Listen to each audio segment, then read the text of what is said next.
Backstage Pass, Institute of Gaming. For more details, contact 7093965965965. పేరుకి Shehbaz Sharif PM కానీ మొత్తం నడిపించేది మొత్తం chief of army staff, ISI chief, వీళ్ళే నడిపిస్తారు పాకిస్తాన్ మొత్తంలో.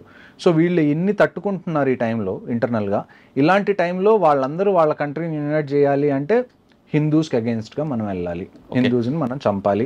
సార్ ఇప్పుడు మీరు అన్నట్టు హిందూకి వ్యతిరేకంగా చంపారు, పాయింట్లు ఇప్పి చూపించి మరీ, లేదా కురాన్ చదవని వాళ్ళకి వెంటపడి మరి చంపారు. అవును, కానీ ఒక గుర్రం నడుపుకొచ్చిన ముస్లిం కూడా చంపారు. నాకు తెలిసిన ఇన్ఫర్మేషన్ ప్రస్తుతానికి ఏంటి అంటే, చూడండి at the end Kashmiri survive అయ్యేది దేని మీద, టూరిజం మీద. నేను ఇందాక చెప్పినట్టు. సో చాలా మంది టూరిజంలో ఎవరైతే ఉన్నారో కాశ్మీర్లో, they are really nice to people who visit there, ఎందుకంటే అది వాళ్ళ లైవ్లీహుడ్ కాబట్టి. సో నాకు తెలిసిన ఇన్ఫర్మేషన్ ఏంటి అంటే, ఈ గుర్రం అతను ఎవరైతే ఉన్నారో అతను ఈ ఇష్యూ జరుగుతున్నప్పుడు ఆ రైఫిల్ స్నాచ్ చేయడానికి ట్రై చేశాడు టెర్రరిస్ట్ దగ్గర నుంచి. సో అతన్ని కూడా అందుకని చంపేశారు. సాధారణంగా మీరు చెప్తున్న ఆ ప్లేస్ మనం స్విట్జర్లాండ్, ఇండియన్ స్విట్జర్లాండ్ అంటాం. నేను కూడా వెళ్ళా. అక్కడ నూడిల్స్, మంచి గావా, ఇంకొక అవన్నీ కూడా బంద్ ఉన్నాయండి. మంచి క్వశ్చన్ అడిగారు. ఇంకొకటి నాకు తెలిసిన ఇన్ఫర్మేషన్ ఏంటంటే, రాత్రికి రాత్రి చాలామంది అక్కడ చాయ్ వాళ్ళు కానివ్వండి, లేకపోతే అక్కడ చిన్న చిన్న ఏవో ఒక బిజినెస్ చేసుకున్న వాళ్ళు ఎవరైతే ఉన్నారో వాళ్ళు రాత్రికి రాత్రి గాయమైపోయారు. వాళ్ళు పనికి రాలేదు next day. So somewhere locals also కొంతమందికి తెలుసు నెక్స్ట్ డే ఇలాగేదో పెద్దది జరగబోతుందని. ఎందుకంటే ఇలాంటివి నేను కాశ్మీర్లో డే టు డే బేసిస్ నేను చూసేవాడిని. ఎప్పుడైతే ఎక్కడన్నా ఏదైనా ఇన్సిడెంట్ జరుగుతుంది అంటే మాకుండే ఫస్ట్ ఇండికేషన్ రోజు రెగ్యులర్గా కనిపించే విషయాలు కనిపించకపోవడం. That is the first indication. అంటే ఇప్పుడు మీకు ఒక ఏరియాలో 10 కొట్లు ఉన్నాయండి, రోజు ఓపెన్ అవుతాయి, రోజు అక్కడ బిజినెస్ నడుస్తుంది. ఒక్కసారిగా మీరు ఒకరోజు మార్నింగ్ వెళ్ళగానే 10 కొట్లు 10కి 10 బంద్ ఉన్నాయి, అంటే ఏదో జరగబోతుంది అని చెప్పి. సో నెక్స్ట్ టైం కూడా ఇలాంటివి ఏమన్నా ఉంటే, నేను ఇందాక మీరు చెప్పినట్టు ఇక్కడ చేంజ్ అనేది రావాలి అంటే army, navy, air force, these people are doing it for the last 75 years. Change ఎప్పుడు వస్తుంది అంటే కాశ్మీరీ లోకల్ ఎప్పుడైతే వాళ్ళు వీళ్ళకి సపోర్ట్ చేయడం ఆపేస్తారో అప్పుడే వస్తుంది. కానీ ఇప్పుడు మీకున్న ఇన్ఫర్మేషన్ ప్రకారం మరొకసారి దాడి జరిగే అవకాశం ఉందంటున్నారు, వాస్తవం? చూడండి, కొంతమంది ఇంకా ఆల్మోస్ట్ 1500 మంది OGWs అంటాం మేము, ఆన్ గ్రౌండ్ వర్కర్స్. అంటే మీరు సివిల్ భాషలో స్లీపర్ సెల్స్ అని అనుకోవచ్చు. 1500 మందిని డిటైన్ చేశారు. 1500 మందిని డిటైన్ చేయడం అంటే చిన్న విషయం కాదు. 1500 మందికి ఎన్ని జైల్స్ కావాలో మీరు ఆలోచించండి. వీళ్ళందరినీ ఉతికి ప్రతి ఇన్ఫర్మేషన్ బయటికి లావుతారు. ఎవరు దీని వెనకాల హ్యాండ్లర్స్ ఉన్నారు, అసలు దీని మొత్తాన్ని ఎగ్జిక్యూట్ చేసింది ఎవరు. Rashtriya rifles is going to do it's work అండి, అందులో మీకు డౌటే లేదు. ఎవరైతే ఈ టెర్రరిస్ట్ ఉన్నారో, ఎవరైతే దీనికి పాల్పడ్డారో వీళ్ళైతే ఖచ్చితంగా చచ్చిపోతారు. There is no doubt in it. కానీ వీళ్ళని చంపేస్తే ప్రాబ్లం అయిపోదు కదా. We also need solution for a long duration. Long term solution కావాలి. లాంగ్ టర్మ్ సొల్యూషన్ కావాలి అంటే Pakistan army needs to be targeted. దానికి మీరు వార్ చేయాలి అని అనుకుంటే వీఆర్ రెడీ టు పార్టిసిపేట్. మీరు ఒక్కసారి గో హెడ్ ఇవ్వడమే మీ చేతిలో ఉంది. అచ్చా సార్, ఈసారి వాళ్ళు అటాక్ చేస్తున్నప్పుడు ఎక్కడ కూడా డిజిటల్ సిగ్నేచర్ లేదు కాబట్టి మన ఇండియన్ ఆర్మీ ఫెయిల్ అయింది. కంప్లీట్గా మనం డిజిటల్ మీద, ఎలక్ట్రానిక్ దీని మీద ఎక్కువ ఉన్నాం, సెల్ ఫోన్స్ వాటి మీద మనం ఎక్కువ ఫోకస్ చేస్తాం. కానీ ఫుడ్ ఇంటెలిజెన్స్కి మనం ప్రయారిటీ ఇవ్వలేదు కాబట్టి ఈసారి వచ్చిందని ఒక వార్త ఉంది, వాస్తవం అంటారు అది? చూడండి, మీకు నేను లాస్ట్ టైం మాట్లాడినప్పుడు కూడా నేను చెప్పాను, ఇంట్ అనేది 2 రకాల ఫోన్స్ కానీ ఏది కూడా యూజ్ చేయలేదు కదండి. ఎలాగో అలాగా ఇప్పుడు ఒక ఆపరేషన్ చేయాలి అని అనుకుంటే ఎక్కడో చోట కమ్యూనికేషన్ అనేది వాళ్ళు ఎస్టాబ్లిష్ చేసుకోవాలి, తప్పదు. అది ఎప్పుడు అంటే బీట్ ఫిజికల్గా కానివ్వండి, లేకపోతే టెక్నికల్గా కానివ్వండి. మనకి 2 రకాల ఇంటెలిజెన్స్ ఉంటాయి. ఒకటి ఫిజికల్ ఇంటెలిజెన్స్, ఒకటి టెక్ ఇంటెలిజెన్స్. ఫిజికల్ ఇంటెలిజెన్స్ కన్నా టెక్ ఇంటెలిజెన్స్ మీద మనం ఎందుకు డిపెండ్ అవుతాము అంటే, technical intelligence is most of the time is very accurate. ఎందుకంటే కరెక్ట్ ఉంటుంది, పిన్ పాయింట్ మనకు దొరుకుతుంది. లేకపోతే దాన్ని ఏమంటారు, ఇప్పుడు ఫిజికల్ సోర్సెస్ ఉన్నారు అయినా అవునా కాదా ఇటువంటి కొంచెం కొద్దిగా అందులో దాన్ని ఏమంటారు, మనకు కూడా డౌట్స్ ఉంటాయి. వీళ్ళు నిజంగా టెర్రరిస్ట్ గురించి చెప్తున్నారా, లేకపోతే మనల్ని టార్గెట్ చేయడానికి చూస్తున్నారా అన్నది. అలాగే చాలా మంది ప్రాణాలు కోల్పోయిన ఆపరేషన్స్ లో చాలా ఉన్నాయి. ఆ తర్వాతే మనం టెక్నికల్ ఇంటెలిజెన్స్ మీద ఎక్కువ డిపెండ్ అయ్యాం. ఎందుకంటే టెక్నికల్ ఇంటెలిజెన్స్ వల్ల ఏమవుతుంది అంటే, కొన్ని సిమ్ కార్డ్స్ వాడేవాళ్ళు మనకి కనీసం ఒక 10 meters రేడియస్లో ఎక్కడ ఉన్నారన్నది తెలుస్తుంది. 10 meter రేడియస్లో మనకు తెలియడం అంటే చాలా చాలా అక్యురేట్ అన్నట్టు. కొన్ని నెట్వర్క్స్లో ఎలాగుంటుందంటే అట్లీస్ట్ 200-300 meters, కొద్దిగా డిఫికల్ట్ అయినా కానీ 200-300 meters మనం కవర్ చేయడం పెద్ద ఇష్యూ కాదు. కొన్ని నెట్వర్క్స్ ఎలాగుంటాయంటే ఇంట్లో ఏ రూమ్లో కూర్చున్నా కూడా మనకి 5 meters అక్యురసీ ఉన్న నెట్వర్క్స్ కూడా ఉన్నాయి. ఓకే. సో అందుకని మనం ఎక్కువగా టెక్నికల్ ఇంటెలిజెన్స్ మీద డిపెండ్ అవ్వడం మొదలు పెడుతున్నాం. ఇంకొక విషయం ఏంటి అంటే టెక్నికల్ ఇంటెలిజెన్స్ ఎందుకు ఇంపార్టెంట్ అంటే కాశ్మీర్లో నేను మీకు చెప్పినట్టుగా ఇట్స్ సివిలియన్ ఏరియాస్ చాలా ఉన్నాయి. మీరు అర్బన్ వార్ఫేర్ అనేది చేయాలి. ఈ టెక్నికల్ ఇంటెలిజెన్స్ వల్ల ఏమవుతుంది అంటే కొలెటరల్ డ్యామేజ్ అనేది కంప్లీట్గా తగ్గిపోతుంది. సో అందుకని మనం టెక్నికల్ ఇంటెలిజెన్స్కి ఎక్కువగా మనం ప్రయారిటీ ఇస్తాం. కానీ మీరు చెప్తున్నాక ఫుడ్ ఇంటెలిజెన్స్ ఎందుకు ఇవ్వట్లేదు మరి? ఫుడ్ ఇంటెలిజెన్స్ ఇవ్వట్లేదని కాదండి, ఫుడ్ ఇంటెలిజెన్స్ కూడా మన దగ్గర ఉంటుంది, కానీ అదంతా అక్యురేట్ కాదు అంటున్నాను నేను. అదే అవునట కాదట అది డౌట్ఫుల్ గా ఉంటుంది కొద్దిగా. అదే ఆర్మీని కూడా మిస్యూజ్ చేయడానికి కూడా. ఇంకొక న్యూస్ ఏమొచ్చింది మనకి దీని మీద అప్డేట్ ఏం తెలిసింది, వచ్చిన వాళ్ళు ఆర్మీ యూనిఫామ్ వేసుకొని వచ్చారు, వాళ్ళు జనాల్ని కన్ఫ్యూజ్ చేశారు. అన్నిటికన్నా నాకు బాధేసిన విషయం ఏంటి అంటే ఇదంతా జరిగిన తర్వాత కొంతమంది అడవులోకి పారిపోయారు చాలామంది టూరిస్ట్. ఇండియన్ ఆర్మీ అక్కడికి వచ్చి వాళ్ళందరినీ రెస్క్యూ చేస్తే వాళ్ళందరూ భయపడుతున్నారు. అంటే అసలు ఇండియన్ ఆర్మీని చూసి కూడా వాళ్ళకి ఏమనిపిస్తుంది అంటే మళ్ళీ టెర్రరిస్ట్ వచ్చారు మమ్మల్ని చంపడానికి అని.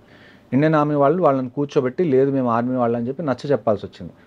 అది పరిస్థితి, అక్కడ గ్రౌండ్ రియాలిటీ అది. ఇక్కడ హైదరాబాద్ లాగానో లేకపోతే గుంటూరు లాగానో విజయవాడ లాగా లాంటి రియాలిటీ కాదు ఇక్కడ. ఇక్కడ మనకి ప్లేన్స్ ఉన్నాయి, ప్రతి చోటకి మీరు ప్రతి చోటకి రోడ్డు ఉంది, మీరు వెహికల్ తీసుకొని ఆల్మోస్ట్ అక్కడ దాకా వెళ్ళొచ్చు. కానీ కాశ్మీర్ అలా కాదు, టెరైన్ పరంగా కూడా మనకి చాలా ఛాలెంజింగ్, ఆ తర్వాత క్లైమేట్ పరంగా కూడా మనకి చాలా ఛాలెంజింగ్గా ఉంటుంది.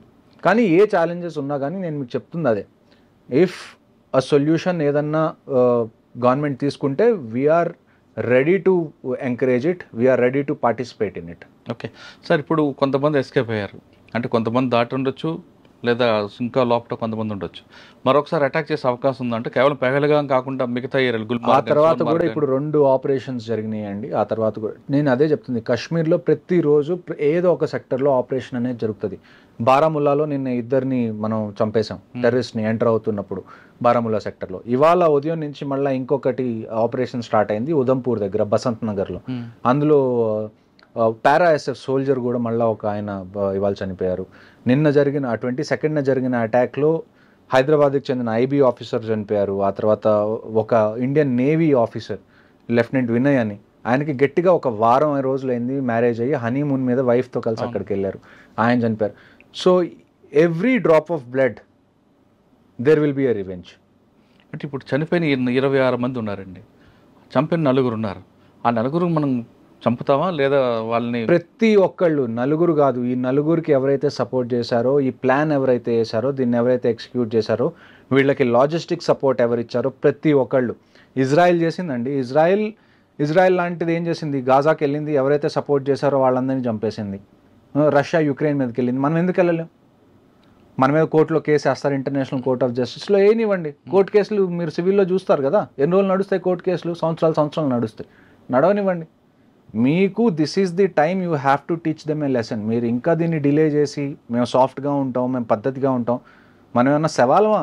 అవును, ప్రతిసారి ఇలాగ మన మీద ఏదైనా జరగడం, మనం ఒక 2 రోజులు క్యాండిల్ పట్టుకోవడం, మళ్ళీ ఒక 2-3 నెలల తర్వాత మళ్ళీ క్రికెట్ కావాలి, లేకపోతే అక్కడి నుంచి యాక్టర్స్ కావాలి అని మాట్లాడుకోవడానికి. At least this time take a stand. ఎందుకంటే ఈసారి జరిగింది ఆర్మీ మీద కాదు, మనకి పుల్వామా జరిగింది. పుల్వామా ఎవరి మీద జరిగింది? ఆర్మీ మీద జరిగింది, సిఆర్పిఎఫ్ మీద జరిగింది.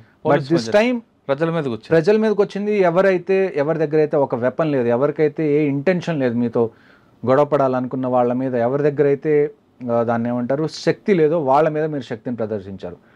ఇప్పుడు మీ మీద శక్తి ఉన్న వాళ్ళు ప్రదర్శిస్తే ఎలా ఉంటుందో మీకు తెలుస్తుంది ఈవెన్చువల్గా. ఓకే సార్, ఫైనల్గా చెప్పండి, బయటకు వచ్చారు మీరు రిటైర్ అయిపోయి వచ్చిన తర్వాత, ఈ ఇన్సిడెంట్ వినగానే మీ రక్తం బాయిల్ అయిందా? మరొకసారి వెళ్దాం అనిపించిందా? ఖచ్చితంగా నేను మీకు ఇందాటి నుంచి అదే చెప్తున్నాను, if war is the only solution now, మాకు ఫోన్ కాల్స్ లెటర్స్ రావాల్సిన అవసరం కూడా లేదండి. We are in the reserve list, we will be there the next morning. మేము రిపోర్ట్ చేస్తాం మా రెజిమెంట్స్కి, మీరు డెసిషన్ తీసుకోండి, వీఆర్ రెడీ. సార్ అక్కడ వెళ్ళిన తర్వాత అంటే ఇంతకుముందు కూడా మీరు వారంలోనే దాంట్లో చూస్తుంటారు, మీకు ఎవరు గైడెన్స్ చేస్తారు? ఒక దగ్గర జరిగింది, ఇన్ఫర్మేషన్ ఉంది, కొట్టరండి అంటారా, లేదు వాడిని పికప్ చేస్తారమంటారు? అంటే ఫస్ట్ ప్రయారిటీ అరెస్టా పికప్? ఇలాంటి విషయాలు జరిగినప్పుడు అరెస్ట్ అనేదానికి ఎవరు మీరు నన్ను పర్సనల్గా అడిగితే అండి, నేను అరెస్ట్ చేయాలి అంటాను. ఒకసారి చంపేయాలి, ఒకసారి some times death is kindness. ఒకరిని చంపేస్తే మనం వాడి మీద జాలి చూపించినట్టు అర్థం ఇలాంటి వాళ్ళని. నన్ను అడిగితే ఈసారి వీ షుడ్ అరెస్ట్ దెమ్. వాళ్ళ టార్చర్ ఎలాగుండాలి అంటే నేను మర్చిపోకూడదు. మేము కాశ్మీర్లో నేను చెప్తాను, నేను ప్రతిసారి ఆపరేషన్కి వెళ్ళేటప్పుడు నేను చెప్పేది ఏంటి అంటే, ఇస్లాంలో ఏంటి ఏంటి అంటే ఎవరన్నా చనిపోతే ఏం చేస్తారు? పూడ్చి పెడతారు, కాల్చరు. కాలిస్తే వాళ్ళు దాన్ని ఏమంటారు, వాళ్ళ రిలీజన్ బట్టి అది దాన్ని అగేన్స్ట్. ఏ టెర్రరిస్ట్ అయితే ఇస్లాం పేరు చెప్పుకొని ఇక్కడికి వచ్చి పిచ్చి పనులు చేస్తున్నాడో, make sure he doesn't get buried, make sure he gets burnt, he gets roasted. వాళ్ళకి ఎలాగ ఉండాలి అంటే, వాళ్ళు ఏదైతే అనుకొని వచ్చారో, నేను ఇదంతా చేస్తే నేను స్వర్గానికి వెళ్తాను, నేను నన్ను పూడ్చిపెట్టిన తర్వాత అని అనుకున్నారో, ఆ థాట్ని చంపేసేయండి.